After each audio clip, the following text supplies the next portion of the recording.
urip ing alam donya kuwi minangkane mampir ngombe. Kudu nrimo, kudu sabar, kudu ngomong karo awake dhewe uga wong liya. Sifat atigang, atigung, atiguna ora bakal menangke lakon. Aja dumeh dadi wong bisa, aja dumeh dadi wong sugih, aja dumeh dadi wong kanggo.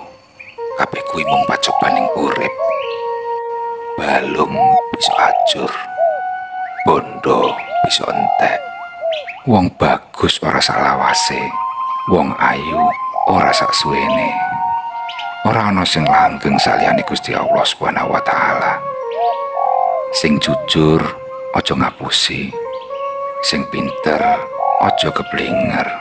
Nek kowe krasa lara dijiwit, ya mbok aja njiwit wong liya.